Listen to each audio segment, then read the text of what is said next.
Salam sejahtera buat semuanya. Kita kembali kuliah lagi mekanika teknik.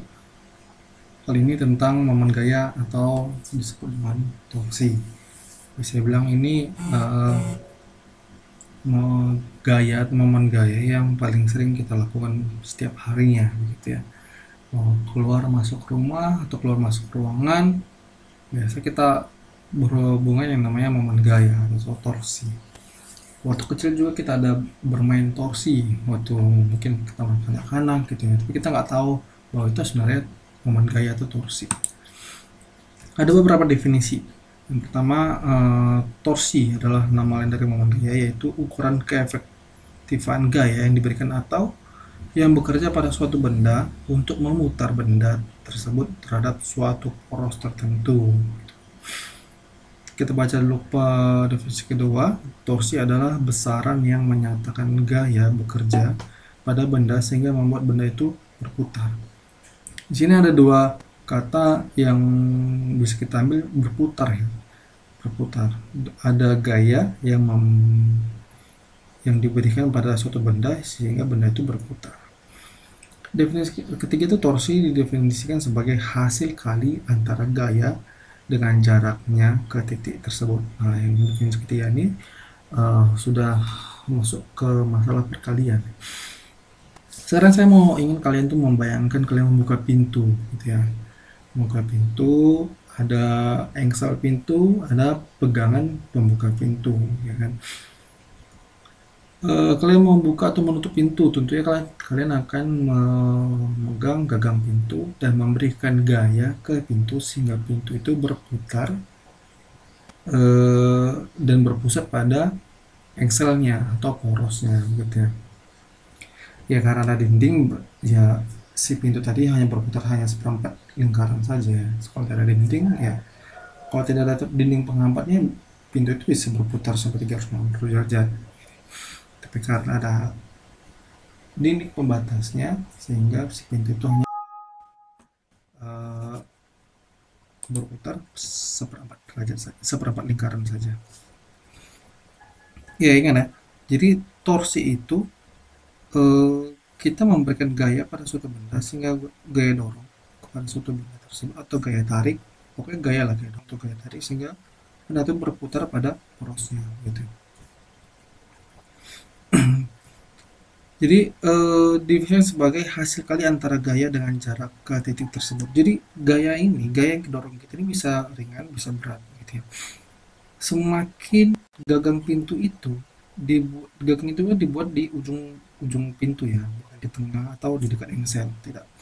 Dibuat di jauh dari engsel supaya apa? Tujuannya agar gaya yang kita berikan bisa lebih ringan gitu ya. Kita bisa mendorong pintu itu jauh lebih ringan. Bayangkan kalau kita si tukang kayu ini membuat gagang pintu itu dekat dengan engsel si pintu. Nah, itu pasti kita lebih kesusahan dan lebih memerlukan gaya dorong atau gaya tarik untuk membuka atau menutup pintu. Jadi semakin jauh gaya dari eh, titik tumpunya atau titik porosnya atau si engselnya, kita semakin gampang membuka atau menutupnya. Gaya yang kita berikan bisa bilang semakin ringan. Gitu. Tapi kalau semakin dekat gagang pintu ke engselnya, maka gaya yang akan kita berikan akan semakin besar. Gitu. Itu logikanya, itu sederhananya. Ini ya, ini momen gaya. Ini bisa dibilang ini engsel, ini gaya yang kita berikan sehingga pintu tadi bisa terbuka atau tertutup di engselnya. Semakin kita pindahkan engsel kemari, maka gaya yang kita berikan akan semakin besar. Semakin kemari, semakin sulit ya, semakin susah membuka atau menutup pintunya. Ini torsi, ini gaya yang kita berikan, ini titik tumpunya, porosnya atau engsel. Bagaimana dengan seperti ini Pak? Gitu ya. Ini kita langsung masuk ke rumusnya. Ini ada jungkit-jungkit ya, jungkit-jungkit. Jadi ini titik porosnya. Ini bisa dibilang seimbang. Kalau bisa dibilang seimbang, ada perhitungannya. Iya, ada perhitungannya. Ini kita buatlah batu ya. Ada batu A atau batu B. Batu A ini memberikan gaya tuh 300 Newton, batu B memberikan gaya 600 Newton. Logikanya kalau batu B ini kita geser ke lebih sudut, maka si papan jukit-jukit ini yang bagian B akan lebih ke bawah, bagian A akan lebih ke atas. Dan jika kita dorong si batu B lebih ke tengah, maka si papan jukit-jukit ini akan lebih seimbang. Seperti itu ya logikanya. Jarak A ke titik poros 2 meter, jarak B ke titik poros 1 meter. 300 Newton, 300 Newton. Torsi ini tuh ya, tuh ini lambang torsi bisa tau, TAU, tau. Tau 1 sama dengan tau 2. Rumusnya ini, tau 1 sama dengan R1 dikali F1. Ini ya, yang tadi di definisi ini hasil kali antara gaya dengan jarak ke titik tersebut. Gaya dengan jarak ke titik tersebut. Titik tersebut tuh ini. Ini titik tersebut, ini gaya. Hasil kali gaya ke jarak titik tersebut. Tau 1 sama dengan R1 sama dengan F1, 2 meter ya, 1 meter dikali 300 Newton sama 600. Ini R2, ada yang buat R, ada yang buat D ya. Rumusnya ada yang buat R, ada yang buat D. R2 sama dengan F2, 1 meter kali 600 Newton sama dengan 600 Newton. Jadi bisa bilang ini seimbang ya. Seimbang itu kalau kita mau mengukur keseimbangan ya. Jadi bagaimana kalau dia gaya ini menghasilkan sudut theta ya, jadi rumusnya berubah lagi, tau sama dengan R kali F dikali sin theta ya. Ini kalau dia gayanya membentuk sudut ya, gaya yang memberikan membentuk sudut. Kita langsung ke contoh soal. Oh bukan, tunggu, ini kalau gayanya 1, bagaimana kalau gayanya 2? Torsinya berapa pak gitu ya. Gampang sih sebenarnya, tinggal ditambahkan aja T totalnya, atau totalnya sama T1 sama T2 ditambah seterusnya ya. Misalnya satu ini kan hanya 2, F1 dan F2. Nanti kalau F3, F4, F5 sih pokoknya ditambahin aja.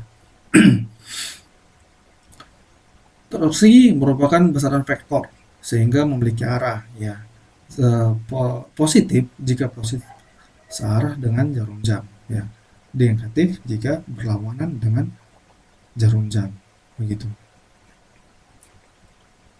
Sederhananya seperti itu. Kita coba ke contoh soal.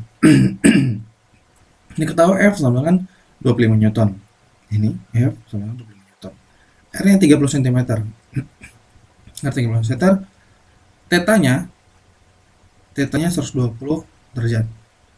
30 cm kita ubah dulu ke meter jadi 0,3 meter. Ditanya taunya, torsinya.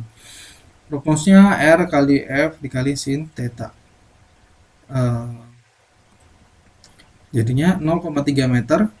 0,3 meter yang cm ubah ke meter, 0,3 meter kali 25 Newton dikali sin 120 derajat. 0,3 dikali 25 Newton dikali 1 per 2 akar 3. Ini hasil dari sin 120 derajat.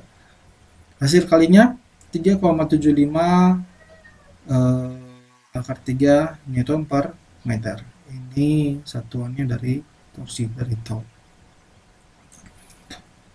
Ini baru satu gaya ya kan. Bagaimana kalau contoh soalnya 2 gaya dan satu searah jarum jam, satu berlawanan arah jarum jam? Bagaimana ceritanya lagi gitu ya. Jadi ceritanya seperti ini gitu. F1 dia berlawanan jarum jam ya. Dia membentuk sudut 53 derajat Celcius.